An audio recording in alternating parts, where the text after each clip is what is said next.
మమతకి ఒక భయమేస్తుంది ఏంటంటే, తన పీరియడ్ అయిపోయిందేమో అని. సాధారణంగా అధికార మార్పిడి లెక్కలు బెంగాల్‌లో చాలా బలంగా ఉంటాయి. ఒకప్పుడు కాంగ్రెస్ పార్టీ సుదీర్ఘకాలం పరిపాలించింది. ఆ పార్టీలోనే ఆ గ్రూపు, ఈ గ్రూప్ అని తప్పించి కాంగ్రెస్ సుదీర్ఘకాలం పరిపాలించింది. అట్లాంటి కాంగ్రెస్ పార్టీని దించి కమ్యూనిస్టులు అధికారంలోకొచ్చినది.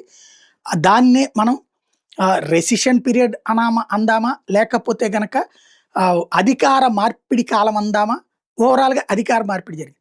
ఆ తర్వాత దాదాపు 27 ఏళ్ల పాటు కమ్యూనిస్టులే సుదీర్ఘకాలం పరిపాలించారు.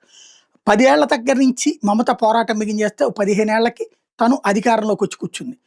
ఇది మొదట్లో కాంగ్రెస్, ఆ తరపున టీఎంసీ పెట్టాక అధికారం హస్తగతమైంది. టీఎంసీ పెట్టిన ఓ 10 ఏళ్లలో అధికారాన్ని హస్తగతం చేసుకుంది. ఈ తృణమూల్ కాంగ్రెస్ ఆ రోజున భారతీయ జనతా పార్టీని కలుపుకెళ్ళింది. తర్వాత భారతీయ జనతా పార్టీని వదిలేసింది. ఆ తర్వాత భారతీయ జనతా అక్కడ కమ్యూనిస్టులు కనుమరుగైపోయారు. కాంగ్రెస్ పార్టీ కనుమరుగైపోయింది. ఇప్పుడు భారతీయ జనతా పార్టీ వర్సెస్ తృణమూల్ కాంగ్రెస్. 15 సంవత్సరాల నుంచి అధికారంలో ఉంది. ఈ ట్రిప్ ఇక అయిపోయిందా తన పని అన్నటువంటి అనుమానం ప్రారంభమైంది. అందుకనినే సర్‌ని వ్యతిరేకించడం, సర్‌ని ద్వేషించడం, అక్కడ అది జరిగిపోతోంది, ఇది జరిగిపోతుంది నేను అంగీకరించను అని చెప్పడం.